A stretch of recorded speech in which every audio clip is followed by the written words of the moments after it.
क्रांतिकारी जय भीम नमो बुद्धाय। दोस्तों आप लोगों से मैंने कहा था कि हम भारत का संविधान घर घर तक पहुंचाना चाहते हैं, क्योंकि इस भारत के संविधान अब हमें पढ़ूंगा तो आप देखोगे कि इसमें बहुत सारा बदलाव हो चुका है। दोस्तों ये संविधान 1949 का है, लेकिन जो हम लोग पढ़ते नहीं है, हम लोग को मालूम नहीं है, तो मनुवादी इसके अंदर बहुत सारे बदलाव ला रहे हैं, लेकिन हम लोगों को पता नहीं है। तो दोस्तों ये भारत का संविधान घर घर तक पहुंचना चाहिए, सभी लोग को ये इसको संविधान पढ़ना चाहिए। लेकिन आज हमारे बहुजन समाज के पास ऐसा समय नहीं है, किसी का पैसे की कमी के कारण, क्योंकि संविधान पे 500-600 रुपये की अच्छी सी जो है संविधान की बुक आती है। तो दोस्तों ये संविधान मैं आज से पढ़कर आपको रोज़ सुनाऊंगा। ये संविधान 1 घंटे का होगा, लेकिन दोस्तों संविधान घर घर तक पहुँचाने के लिए मुझे आपकी मदद लगेगी, आपका मुझे बहुत ही साथ लगेगा। दोस्तों ये जो मैंने आपको लिंक भेजी है, यूट्यूब लिंक, आप ज़्यादा से ज़्यादा लोग तक इस लिंक को भेजिए दोस्तों, क्योंकि ये जो वीडियो 1 घंटे तक का होगा और जो भारत का पहला और जो बाबा साहब द्वारा लिखित संविधान मेरे हाथ में अभी, और मैं इसे पढ़ूंगा। लेकिन दोस्तों हमें भारत के हर घर तक ये संविधान पहुंचाना है। आपके पास पढ़ने का समय नहीं है, किताब लेने का समय नहीं है, तो ये वीडियो लिंक मैं आप तक भेज रहा हूँ। सिर्फ इससे समय निकाल के रात के सोते समय पे या कोई भी टाइम पे आपका समय हो, थोड़ा थोड़ा भी इसे धीरे धीरे ज्ञान लेते जाए संविधान का। और दोस्तों जिस लोगों के पास भी पहुंचा है, ये लिंक पहुंचा रहा हूं, मैं उन सभी से निवेदन करता हूं ज़्यादा से ज़्यादा लोगों तक, आपके पास जितने भी व्हाट्सएप ग्रुप है या फेसबुक है, इंस्टाग्राम, सब पे इसको अपलोड कीजिए। और दोस्तों ज़्यादा से ज़्यादा हमारे बाबा साहब का संविधान हर लोग इसको अवगत हुए, तो हम इस संविधान को पढ़ते हैं। मैं आशा रखता हूँ आप ज़्यादा से ज़्यादा लोग तक पहुँचाएंगे। जय भीम, जय संविधान, जय मूल निवासी। मैं मूल निवासी राजेश राठौड़, संकल्प नगरी बौदा जिला, भीम आर्मी अध्यक्ष। दोस्तों इस संविधान के अंदर जो पहला बाबा साहब ने संविधान रखते हुए सभी को दिखाकर एक भाषण दिया था, तो भाषण का पहली कॉपी इसके अंदर है, तो हम पहली कॉपी पढ़ेंगे जो बाबा साहब ने संविधान के बारे में कहा था। तो चलिए पढ़ते हैं भारत का संविधान। जय भीम नमो बुद्धाय। संविधान चाहे कितना भी अच्छा हो, यदि उसे लागू करने वाले लोग अच्छे नहीं हो तो संविधान जरूरी बुरा साबित होगा, और यदि लागू करने वाले लोग अच्छे होंगे तो संविधान भी हितकारी साबित होगा। 26 जनवरी 1950 से हम विषमताओं से जीवन में प्रवेश करने जा रहे हैं। राजनीतिक हमें समानता का हक होगा, लेकिन सामाजिक व आर्थिक जीवन में विषमता यानी असमानता बनी रहेगी। राजनीति में हम एक व्यक्ति, एक वोट और एक मूल्यों को मान्यता देंगे, लेकिन हमारे सामाजिक और आर्थिक ढांचे के कारण हम सामाजिक और आर्थिक जीवन में एक वोट, एक मूल्यों को, सिद्धांत को नकारेंगे। आखिर कब तक हम सामाजिक और आर्थिक जीवन में असमानता को अस्वीकार करते रहेंगे? यदि हम लंबे समय तक इसे नकारते रहेंगे तो हमें हमारे राजनीतिक लोकतांत्रिक को भी खतरे में डालेंगे। हमें इन विषमताओं को जितने जल्दी हो सके समाप्त कर देना चाहिए। यदि ऐसा नहीं किया गया तो लोग भेदभाव, शोषण व असमानता के बुरे तरह से शिकार होंगे। वे राजनीतिक लोकतंत्र की उपेक्षा व्यवस्था को ही जलाकर राख कर देंगे, जिसे इस संविधान सभा ने कड़ी मेहनत से बनाया है। दोस्तों ये हमारे पहले बाबा साहब का भाषण था। अभी जो भारत का हम प्रेम्बल कहते हैं, उपदिशा कहते हैं, उपदिशिका कहते हैं, तो उपदिशिका हम पढ़ेंगे, जिससे हम हर बार 26 जनवरी को पढ़ते हैं, तो यही उपदिशिका हम पढ़ेंगे। ये भारत का प्रेम्बल है, फर्स्ट पेज। तो चलिए दोस्तों इसे हम पढ़ेंगे। हम भारत के लोग भारत को एक संपूर्ण प्रभुत्व संपन्न समाजवादी धर्मनिरपेक्ष लोकतांत्रिक गणराज्य बनाने के लिए तथा उसके समत्व नागरिक को सामाजिक, आर्थिक और राजनीतिक न्याय, विचार, अभिव्यक्ति, विश्वास, धर्म और उपासना की स्वतंत्रता, प्रतिष्ठा और अवसर की समानता प्राप्त करने के लिए तथा उन सभी में व्यक्ति की गरिमा और राष्ट्र की एकता और अखंडता सुनिश्चित करने वाली बंधुता बढ़ाने के लिए दृढ़ संपन्न होकर अपनी इस संविधान सभा में आज तारीख 26 जनवरी 1949 को एकदर्त द्वारा इस संविधान को अंगीकृत अधिनियमित और आत्म समर्पित करते हैं। तो दोस्तों, ये भारत का प्रेम्बल था, उपदेशिका थी, जो भारत को संविधान का पहला पेज है। दोस्तों, अभी हम उसके संविधान के पहले भाग में आ चुके हैं, जिसका नाम है संघ का नाम और राज्य क्षेत्र। दोस्तों, यहाँ पे आपको थोड़ा समझना होगा, मैं आपको समझा दूँ। भारत को इस संविधान के अंदर संघ कहा जाता है, तो ये संघ है और उसके अंदर राज्य क्षेत्र है, जैसे गुजरात है, राजस्थान है, महाराष्ट्र है, उसे राज्य क्षेत्रफल कहा जाता है। तो दोस्तों, हम इससे भी पढ़ेंगे। संघ का नाम और राज्य क्षेत्र। भारत अर्थात इंडिया राज्यों का संघ होगा। राज्य और उसके राज्य क्षेत्र वे होंगे जो पहली अनुसूची में विधि दृष्टि है। भारत के राज्य क्षेत्र। क, राज्यों के राज्य क्षेत्र। ख, पहली अनुसूची व विनिर्दिष्ट संघ राज्य क्षेत्र। और ख, ऐसे राज्य क्षेत्र जो अर्जित किए गए, समाविष्ट किए गए, यानी लिए गए, खरीदे गए या फिर हमारे में समाविष्ट किए गए। अभी दोस्तों, नया दूसरा भाग उसका, नए राज्यों का प्रवेश या स्थापना। जो नए राज्य की प्रवेश करनी या स्थापना करनी, तो उसके बारे में संविधान में बताया गया दोस्तों। तो इसे पढ़ेंगे। संसद विधि द्वारा ऐसे निबंधों में और शर्तों में जो हक ठीक समझे संघ में नए राज्यों का प्रवेश या उसकी स्थापना कर सकेगी।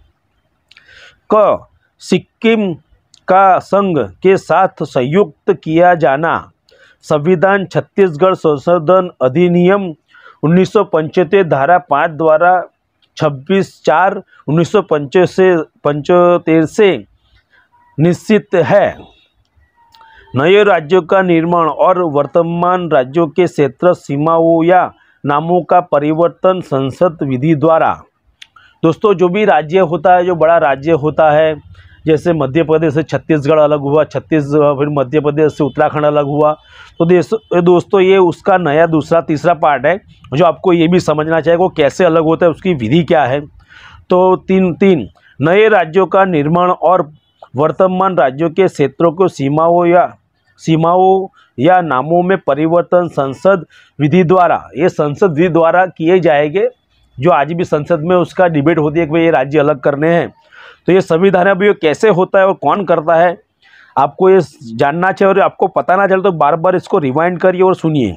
तो पहला पढ़ते हैं क, किसी भी राज्य में उसका राज्य क्षेत्र अलग करके अथवा दो या अधिक राज्यों को या राज्यों के भागों को मिलाकर अथवा किसी राज्य क्षेत्र को किसी राज्य क्षेत्र के भाग के साथ मिलाकर नए राज्य का निर्माण कर सकेगी। ख, किसी राज्य का क्षेत्र बढ़ा सकेगी। ग, किसी राज्य का क्षेत्र घटा सकेगी। घ, किसी भी राज्य की सीमाओं में परिवर्तन कर सकेगी।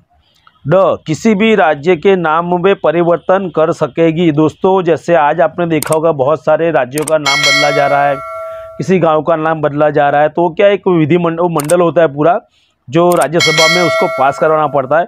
तो ये इसी के बारे में था। आप किसी का नाम बढ़ा सकते हो, घटा सकते हो, कुछ भी कर सकते हो। तो ये संविधान के अंदर लिखा हुआ है, जो आज के लोग बहुत सारे लोग उसका प्रयोग करते हैं। अभी उसके आगे पढ़ेंगे।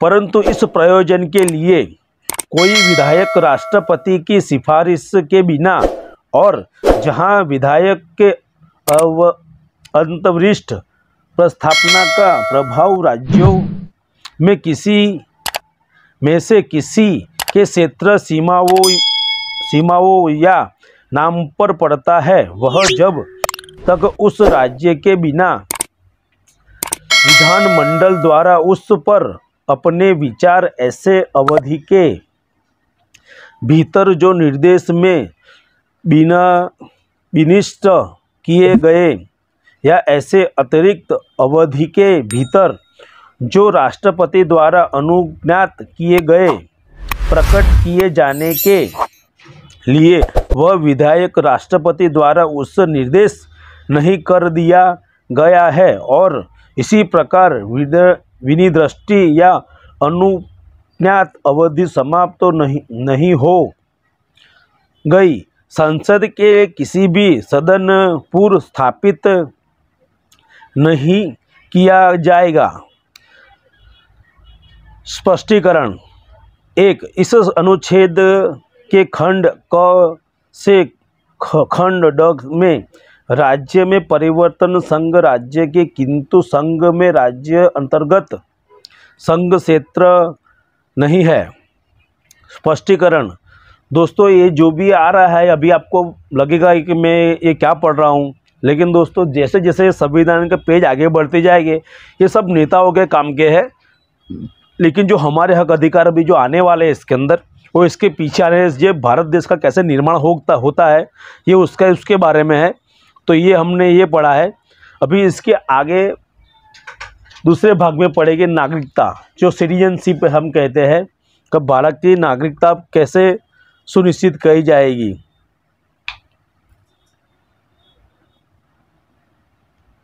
तो दोस्तों हम भारत की नागरिकता भी पढ़ेंगे। इस संविधान के प्रभाव पर प्रत्येक व्यक्ति जिसका भारत के राज्य क्षेत्र में अधिवास है और क जो भारत के राज्य क्षेत्र में जन्मा था या ख जिसके माता पिता से में कोई भी भारत के राज्य क्षेत्र में जन्मा था या जो ऐसे प्राभारिक से ठीक पहले क्रम से कम 5 वर्ष तक भारत के राज्य क्षेत्र में मामूली तौर पर निवास रहा है, भारत का नागरिक होगा। दोस्तों ये भारत के जो मैंने आपको पढ़ के दिखा, अगर नहीं पता चला तो वापस एक बार ऑडियो सुन लेना। यही भारत के नागरिक हो गए। अभी पाकिस्तान के बारे में भी इसके अंदर लिखा है, पाकिस्तान से भारत को प्रव्रजन करने वाले कुछ व्यक्तियों के नागरिकता के अधिकार, जो पाकिस्तान से भारत में आते उसके नागरिकता अधिकार कैसे दिए जाएंगे। हाल में भी आपने देखा जो पाकिस्तान से आते हैं उसे हम नागरिकता भारत में देते हैं, तो उसका भी इसके अंदर दिया हुआ है। अनुच्छेद 5 में किसी बात के होते हुए भी कोई व्यक्ति जिसने ऐसे राज्य क्षेत्र में जो इस समय पाकिस्तान के अंतर्गत है भारत के राज्य को प्रव्रजन किया है, इस संविधान के प्रारंभ में भारत का नागरिक समझाया जाएगा। भारत का नागरिक समझा जाएगा। जो पाकिस्तान में थे पहले लेकिन उसको आना है तो उसे भारत का नागरिक समझा जाएगा। यदि अथवा उसके माता पिता में से कोई अथवा उसके पिता या पितामही या मातामही से पहले मूल रूप से अर्थात अधिनियमित भारत शासन अधिनियम 1935 से परिभाषित भारत में जन्मा था और ख जबकि वह व्यक्ति ऐसे ही जिसने 19 जुलाई 1948 से पहले 19 जुलाई 1948 से पहले भारत प्रव्रजन किया था, तब यदि वह अपने प्रव्रजन की तारीख से भारत के राज्य क्षेत्र में मामूली तौर से निवास रहा है या जबकि वह व्यक्ति ऐसे है जिसने 19 जुलाई 1948 से या उससे पश्चात इस प्रकार प्रव्रजन किया है, तभी यदि वह नागरिकता प्राप्त के लिए भारत डोमिनेशन की सरकारी द्वारा विधिहित रूप में और रीति से उसके द्वारा इस संविधान प्रारंभ से पहले ऐसे अधिकार को जिस उसका सरकार ने इसी प्रयोजन के लिए नियुक्त किया है, आवेदन किया जाने पर उसको आधिकारिक द्वारा भारत नागरिकता रजिस्ट्रेशन कर लिया जाएगा। परंतु यदि कोई व्यक्ति अपने आवेदन की तारीख से ठीक पहले कम से कम 6 मास के राज्य में निवास नहीं है तो वह इस प्रकार रजिस्ट्रेशन नहीं किया जाएगा। अभी 7वां है दोस्तों, पाकिस्तान को प्रव्रजन करने वाले कुछ व्यक्तियों के नागरिकता के अधिकार। अनुच्छेद 5 और अनुच्छेद 6 से किसी भी बात के होते हुए भी कोई व्यक्ति जिसे 1 मार्च 1947 पश्चात भारत के राज्य क्षेत्र में ऐसे राज्य क्षेत्र जो इस समय पाकिस्तान के अंतर्गत है प्रव्रजन किया है, भारत का नागरिकता नहीं समझा जाएगा। 1 मार्च से 1947 से जिसने पाकिस्तान में प्रवेश कर लिया है उसे भारत का नागरिक नहीं समझा जाएगा। दोस्तों, ये कहा गया है हमारे भारत के संविधान के अंदर। परंतु अनुच्छेद की कोई भी बात ऐसे व्यक्ति को लागू नहीं होगी जो ऐसे राज्य क्षेत्रों को जो इस समय पाकिस्तान के अंतर्गत प्रव्रजन करने में पश्चात भारत के राज्य को ऐसे अनुज्ञान के अधीन लौट आया है, जो पुनर्वास के लिए या स्थापित रूप से लौट आने के लिए किसी विधि के प्रतिकार द्वारा उसके अधीन दी गई है, और प्रत्येक ऐसे व्यक्ति के बारे में अनुच्छेद 6 के खंड के प्रयोजन के लिए समझा जाएगा, जिसके का राज्यसभा में 19 जुलाई 1948 के पश्चात प्रव्रजन किया है।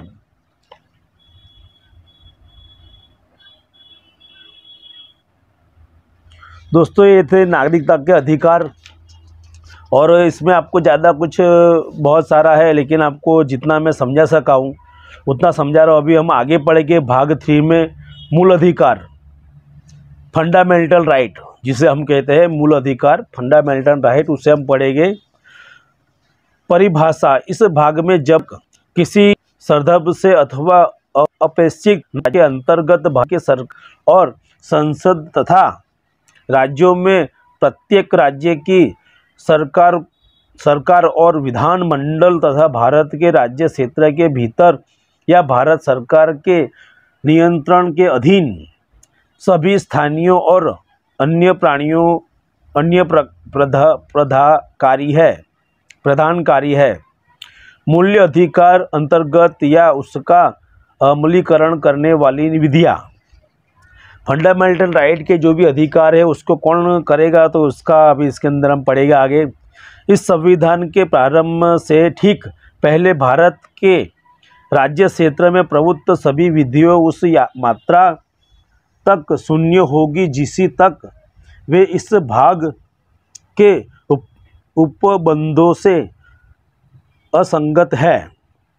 राज्य ऐसे कोई भी विधि नहीं बनाए जो इस भाग द्वारा प्रदत्त अधिकारों के छीनती है या शून्य करती है, और इस खंड में के उल्लंघन में बनाए गए प्रत्येक विधि उल्लंघन की मात्रा तक शून्य होगी। इस अनुच्छेद में तब तक संदर्भ से अन्यथा अपेक्षित न हो।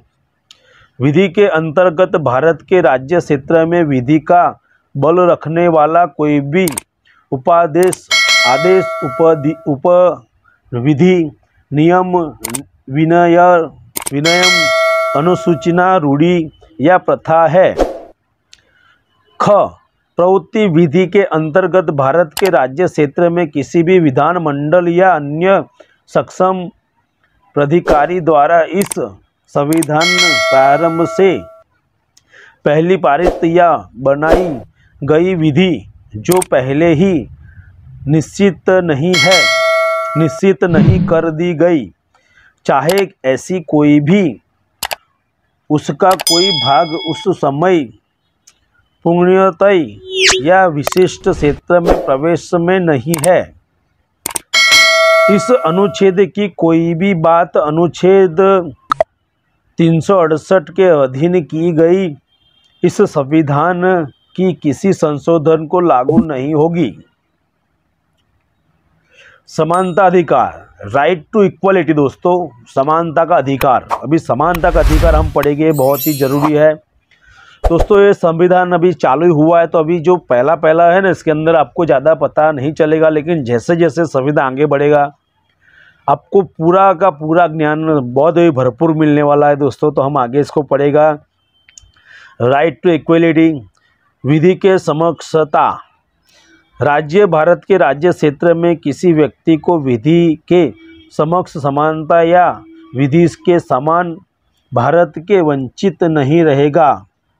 धर्म, मूल्य, वंश, जाति, लिंग या जन्म स्थान के आधार पर विधेयक का प्रतिषेध राज्य के किसी नागरिक के विरुद्ध के केवल धर्म, मूल, जाति, लिंग, जन्म स्थान या इनमें से किसी के आधार पर कोई भी विभेद नहीं करेगा। दोस्तों, यहीं से हमारे अनुसूचित जाति के SC, ST, OBC और माइनॉरिटी के हक चालू होते हैं। मैं फिर से आपको ये पढ़ के सुनाता हूँ। अगर आपको नहीं पता चला तो आप बार बार पढ़िए और बार बार देखिए इस वीडियो को। देखिए, फिर से पढ़ता हूँ। राज्य किसी भी नागरिक के विरुद्ध के केवल धर्म, मूल, वंश, जाति, लिंग, जन्म स्थान या इनमें से किसी के आधार पर कोई भी विभेद नहीं किया जाएगा। विभेद को पता है ना आपको, नहीं किया, आज से कोई भेदभाव नहीं किया जाएगा। ये संविधान लागू होने से दोस्तों हुआ है। जो आज छुआछूत थी उस समय से मिट गई है। तो अभी दूसरा पढ़ेंगे।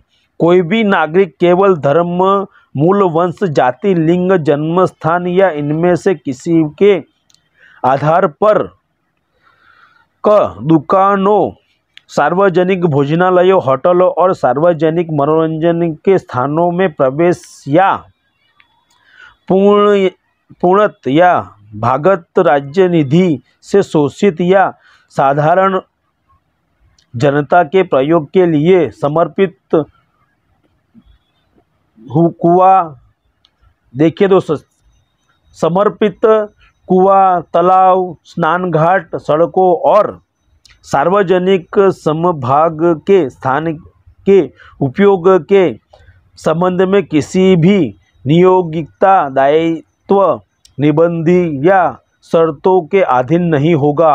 दोस्तों, पहले क्या था, हम किसी कुएं से, तालाब से या मटके से पानी नहीं ले सकते, लेकिन ये संविधान में जब 1949 से लगा तो ये बाबा साहब ने लिखा है, ये हमें जरूर ध्यान से पढ़ना चाहिए। अभी हम चौथा पढ़ेंगे। इस अनुच्छेद की यानी अनुच्छेद 29 के खंड 2 की कोई भी बात राज्य को सामाजिक और शैक्षणिक दृष्टि से पिछड़े हुए नागरिकों के किन्हीं वर्गों की उन्नति के लिए यानी अनुसूचित जातियों के, अनुसूचित जनजातियों के लिए कोई भी विशेष उपलब्ध करने की निवारित नहीं होगी। 16 लोक नियोजन के विषय में अवसर की समता। अभी जो अवसर देने चाहिए अनुसूचित जाति के लोगों को, SC, ST, OBC को, तो उसके बारे में हम पढ़ेंगे दोस्तों।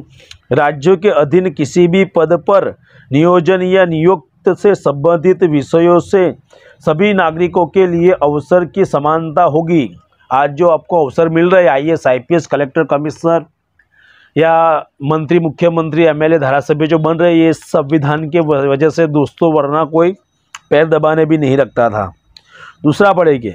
राज्य के अधीन किसी भी नियोजन या भेद, राज्यों के अधीन किसी भी नियोजन या पद के संबंध में केवल धर्म, मूल, वंश, जाति, लिंग, उपभोग, जन्म स्थान, निवास स्थान या इनमें से किसी के आधार पर न तो कोई नागरिक अर्थात अपात्र होगा और न उसे विभेद किया जाएगा। देखिए दोस्तों, इसमें ऐसा लिखा हुआ है कि आप कहीं भी जन्मे हो, किसी भी कुल में जन्मे हो, स्थान में हो, आपके नौकरी पे कोई असर नहीं होगा। जो आपका लाभ से आपको मिल चाहिए 16 में लिखा हुआ है। तो हम तीसरा पढ़ेंगे। इस अनुच्छेद की कोई भी बात संसद को कोई ऐसी विधि बनाने से निवारित नहीं करेगी जो किसी राज्य या संघ राज्य क्षेत्र की सरकार के या उसके किसी स्थानीय या अन्य प्राणियों के अधीन वाली किसी वर्ग या वर्गों के पद पर नियोजन या नियुक्त के संबंध ऐसे नियोजन या नियुक्ति से पहले उस राज्य या संघ राज्य क्षेत्र में भीतर विश्वास विषय कोई अपेक्षा विहित करती है। इस अनुच्छेद की कोई भी बात राज्य को बिछड़े हुए नागरिकों के किसी भी वर्ग के पक्ष में जिसका प्रतिनिधित्व राज्य की राय में राज्यों के अधीन सेवाओं में पर्याप्त नहीं है, नियुक्ति या पदों के आरक्षण के लिए उपलब्ध करने से निर्वारित नहीं करेगी।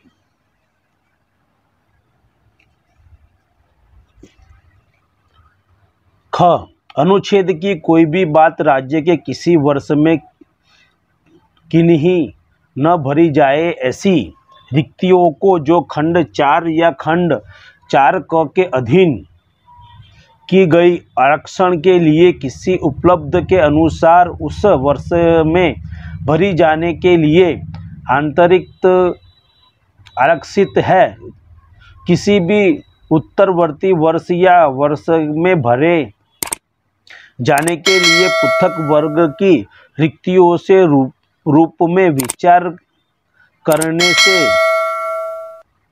निवारित नहीं करेगी और ऐसे वर्ग की रिक्तियों पर उस वर्ष की रिक्तियों के साथ जिससे वे भरी जा रही है उस वर्ष की रिक्तियों की कुल संख्या के संबंध में 50% आरक्षण की अधिकतम सीमा का असाधारण करने के लिए विचार नहीं किया जाएगा। 50 से ज़्यादा इसका आरक्षण नहीं किया जाएगा। दोस्तों, ये संविधान में लिखा हुआ है। इस अनुच्छेद की कोई भी बात किसी ऐसे विधि प्रवर्तन पर प्रभाव नहीं डालेगी जो उपबंध करती है कि किसी धार्मिक या सांप्रदायिक संस्था के कार्यकलाप से संबंधित कोई भी पदधारी या उसके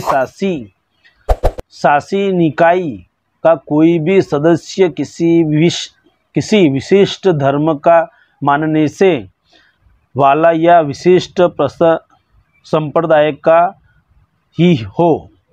अस्पृश्यता का अंत। दोस्तों, ये ध्यान से पढ़ना चाहिए। अस्पृश्यता का अंत। अस्पृश्यता का अंत किया जाता है और उसका किसी भी रूप से आचरण निषिद्ध किया जाता है। अस्पृश्यता से उपजी किसी नियोगिता को लागू करना अपराध होगा जो भी विधि के अनुसार दंडनीय होगा। जो भी अस्पृश्यता रखेगा, छुआछूत रखेगा, भेदभाव रखेगा तो उसको अभी से अपराध माना जाएगा। 1949 से अपराध इसे माना जाता है। उपाधियों का अंत। दोस्तों, राज्य, सेना या विद्या संबंधित सम्मान के सिवाय और कोई भी उपाधि प्रदान नहीं करेगा।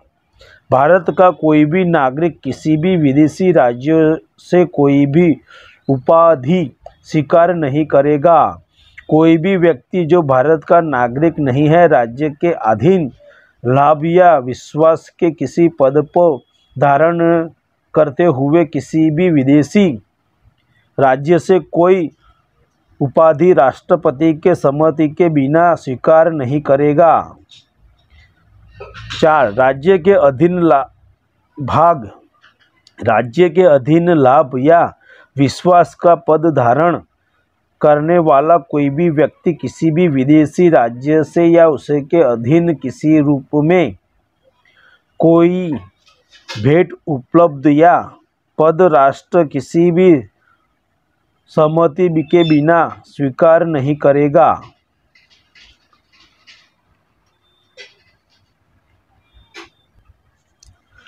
दोस्तों अभी हम पढ़ेंगे स्वतंत्र का अधिकार, राइट टू फ्रीडम। यानी राइट टू फ्रीडम यानी भारत में आप कहीं भी जा सकते हो, आ सकते हो, अपना घर बसा सकते हो, अपना धंधा रोजगार व्यवसाय जो भी करना है कर सकते हो, शादी कर सकते हो, सब कुछ कर सकते हो। ये राइट टू फंडामेंटल के अंदर दिया हुआ है। तो अब राइट टू फंडामेंटल स्वतंत्र का अधिकार अब हम पढ़ेंगे। सभी नागरिकों को वाक स्वतंत्रता और अभिव्यक्ति स्वतंत्र का अधिकार, शांतिपूर्वक और निरायुध सम्मेलन का अधिकार, संगम या संघ बनाने का अधिकार, भारत के राज्य क्षेत्र में स्वतंत्र अबाध संचरण करने का अधिकार, भारत के राज्य क्षेत्र में किसी भी भाग में निवास करने का और बस से जाने का अधिकार, कोई भी वृत्ति उपनिजी का व्यापार या कारोबार करने का अधिकार होगा। खंड 1 के उपखंड क की कोई भी बात उक्त उपखंड द्वारा दी गए अधिकार के प्रयोग पर भारत की प्रभुत्व और अखंडता, राज्य की सुरक्षा, विदेशी राज्यों के साथ मैत्रीपूर्ण संबंधों, लोक व्यवस्था, शिष्टाचार या सदाचार के लिए हितों में अथवा न्यायालय अवमान, महाहानि या अपराध उद्दीपन या संबंध में नियुक्त निबंध जहाँ तक कोई विद्यमान विषय अधिरोपित करती है वहाँ तक उसके प्रवर्तन पर प्रभाव नहीं डालेगी, या वैसे निबंध अधिरोपित करने वाले कोई भी विधि बनाने से राज्य को निवारित नहीं करेगी।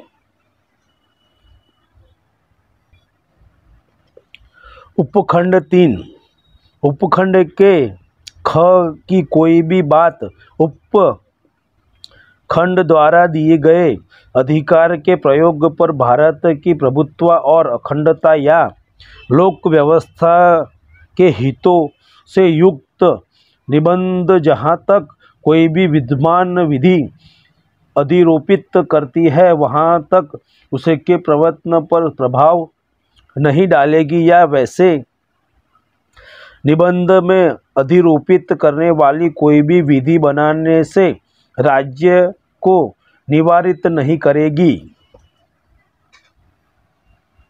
भाग 4 उपखंड के उपखंड ग की कोई भी बात उक्त उपखंड द्वारा दी गई अधिकार के प्रयोग पर भारत की प्रभुत्व और अखंडता या लोक व्यवस्था या सदाचार के हितों के नियुक्त निबंध जहाँ तक कोई भी विद्वान विधि अधिरोपित करती है, जहाँ तक उसकी प्रवर्तन पर प्रभाव नहीं डालेगी, या वैसे निबंधन अधिरोपित करने वाली कोई भी विधि बनाने से राज्यों को निर्वासित नहीं करेगी। भाग 5 खंड के उपखंड घ और उपखंड ड की कोई भी बात उपखंडों द्वारा दिए गए अधिकारों के प्रयोग पर साधारण जनता के हितों में या किसी भी अनुसूचित जनजाति के हितों के रक्षण के लिए युक्तियुक्त निबंध जहाँ तक कोई विद्यमान विधि आरोपित करती है वहाँ तक उसके परिवर्तन पर प्रभाव नहीं डालेगी, या वैसे निबंधन अधिरोपित करने वाली कोई भी विधि बनाने में राज्यों को निवारित नहीं करेगी। भाग 6 युक्त खंड के उपखंड 6 की कोई भी बात युक्त उपखंड द्वारा दी गई अधिकार के प्रयोग साधारण जनता के हितों की युक्तियुक्त निबंधन जहाँ तक कोई भी विद्यमान विधि अधिरोपित करती है वहाँ तक उसके प्रवर्तन पर प्रभाव नहीं डालेगी, या वैसे निबंधन अधिरोपित करने वाली कोई भी विधि बनाने से राज्य को निवारित नहीं करेगी और विशिष्टताएं युक्त उपखंड की कोई भी बात, कोई भी वृत्ति उपजी का व्यापार या कारोबार करने के लिए आवश्यक वृत्ति या तकनीक अहंताओं से या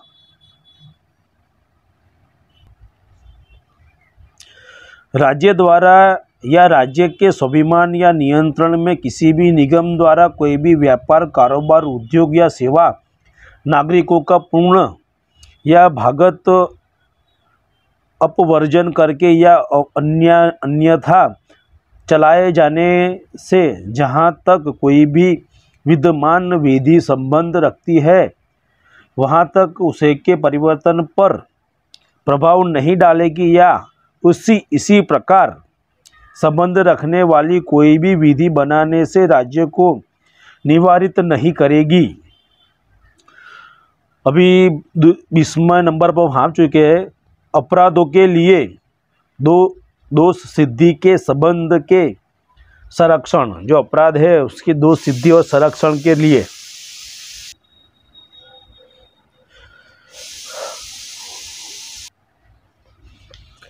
कोई भी व्यक्ति किसी भी अपराध के लिए तब तक सिद्ध दोषी नहीं ठहराया जाएगा जब तक कि उसे ऐसा कोई भी कार्य करने के समय पर जो अपराध के रूप में आरोपित है किसी भी प्रवृत्ति विधि के अतिक्रमण नहीं किया है या उसे अधिक शासित या भागी नहीं होगा, जो उस अपराध के लिए जाने के समय प्रवृत्त विधि के अधीन अधिरोपित की जा सकती थी।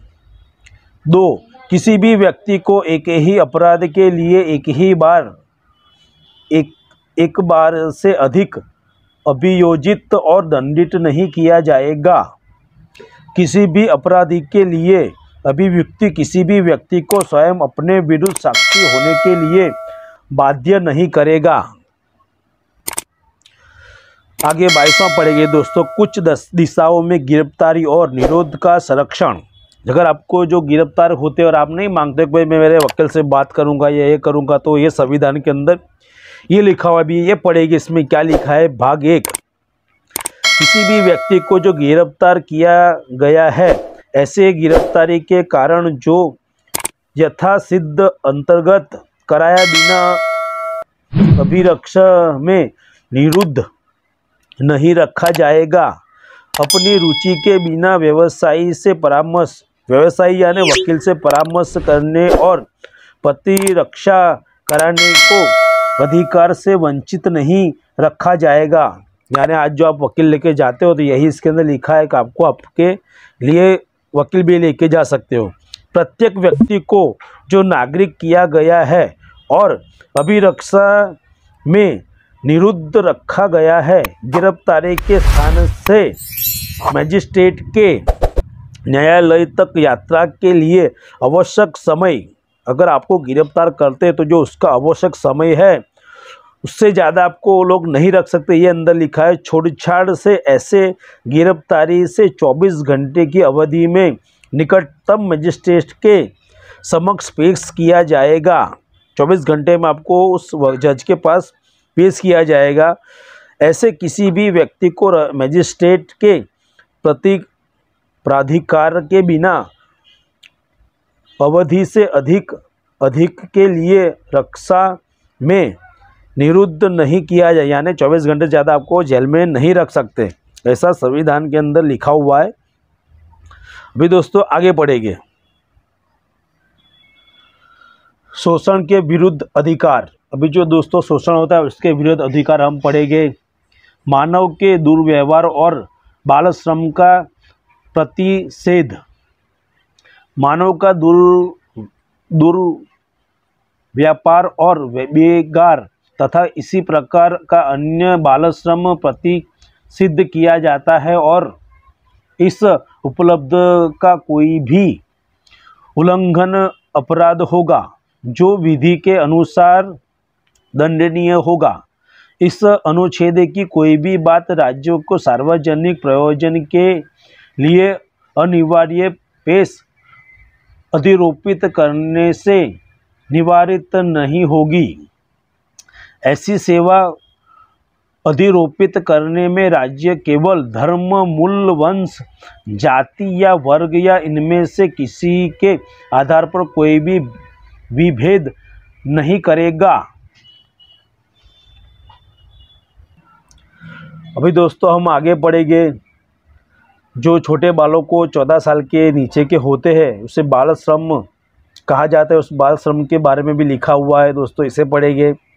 भाग 24, 14 वर्ष से कम आयु के किसी भी बालक को किसी भी कारखाने या खान में काम करने के लिए नियोजित नहीं किया जाएगा या किसी भी अन्य परिकष्टमय नियोजन में नहीं लगाया जाएगा। जो छोटे छोटे बालकों को दुकान में या कारखाने में लगा देते हैं तो संविधान के अंदर लिखा हुआ कि उससे 14 साल की उम्र तक आप नहीं रख सकते।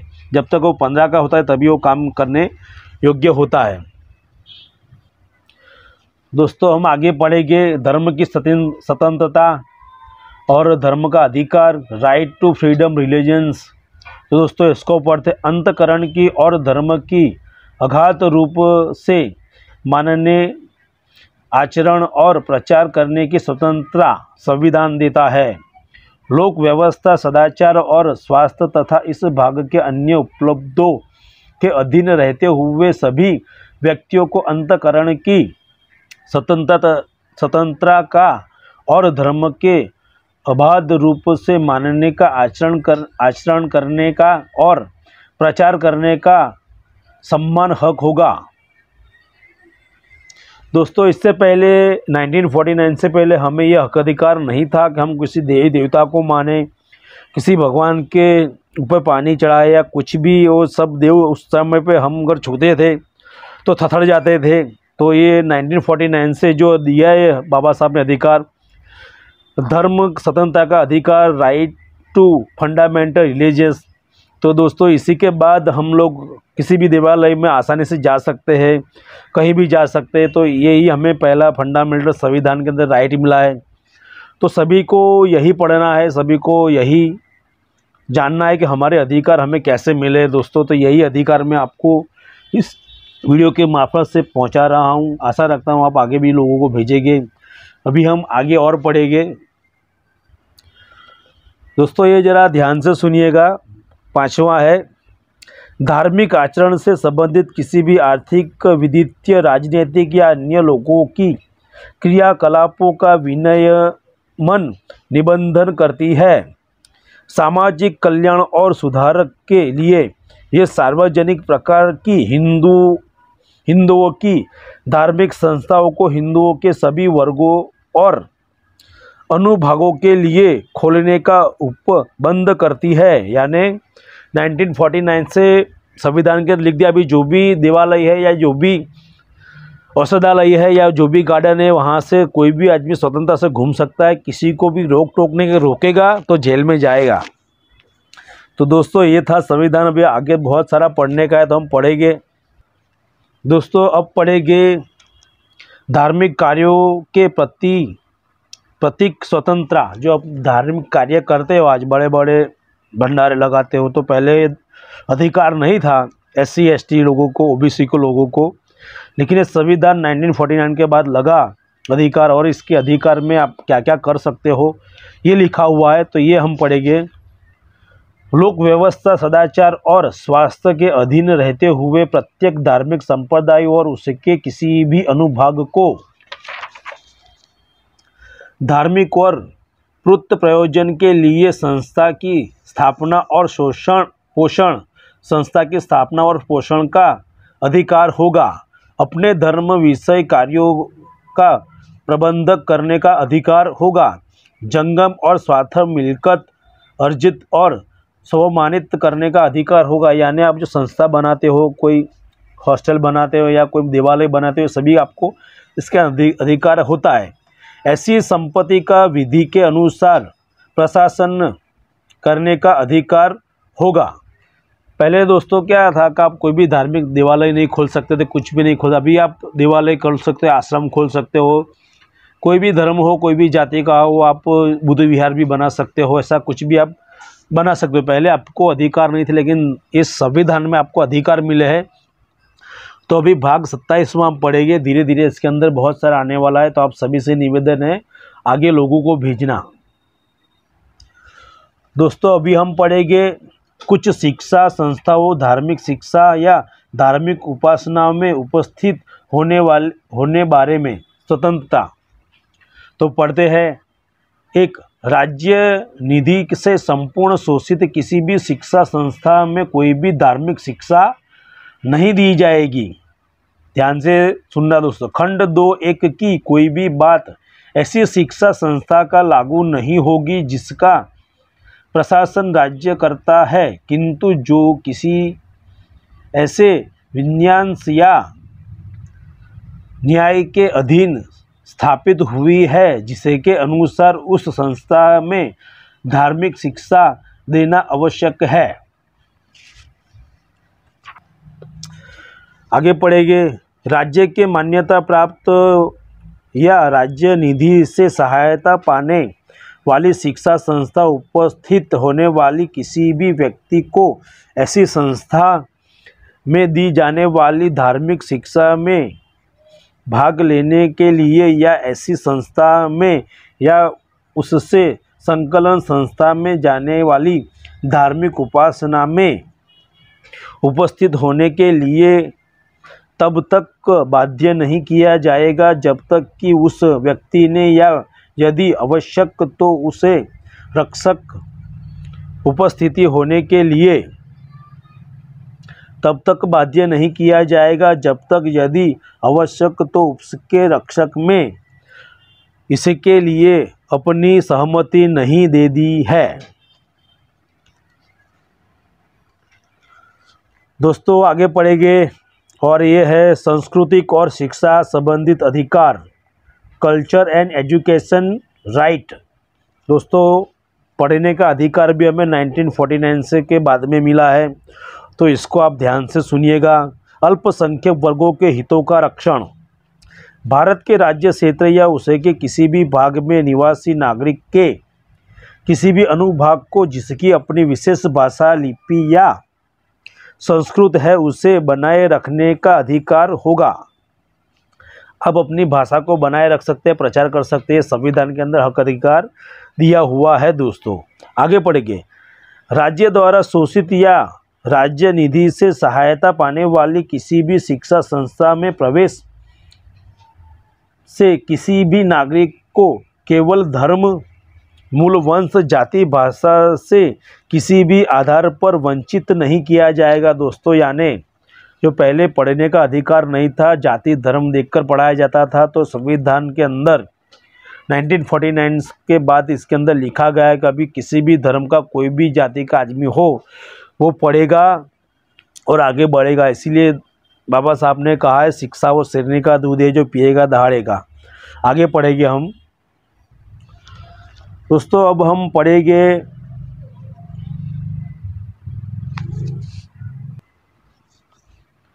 शिक्षा संस्था की स्थापना और प्रशासन करने का अल्पसंख्यक वर्गों को अधिकार। तो पढ़ते हैं। धर्म या भाषा आधारित सभी अल्पसंख्यक वर्गों को अपनी रुचि की शिक्षा संस्थाओं की स्थापना और प्रशासन का अधिकार होगा। खंड 1 में निम्न दृष्टि से अल्पसंख्यक वर्गों द्वारा स्थापित और प्रशासित शिक्षा संस्थाओं की समर्पति के अनिवार्य अर्जन के लिए उपबंध करने वाली विधि बताते समय राज्य व अनुसूचित सुनिश्चित करेगा कि ऐसी संपत्ति के अर्जन के लिए ऐसी विधि द्वारा नियत या उसे के अधीन अवधारित रकम इतनी होगी, उस खंड के अधीन प्रत्यभूत अधिकार निलंबित या निराकृत न हो जाए। शिक्षा संस्थाओं को सहायता देने में राज्य किसी भी संस्था के विरुद्ध इस आधार पर विभेद नहीं करेगा कि वह धर्म या किस धर्म पर आधारित किसी अल्पसंख्यक वर्ग के प्रबंधन में है।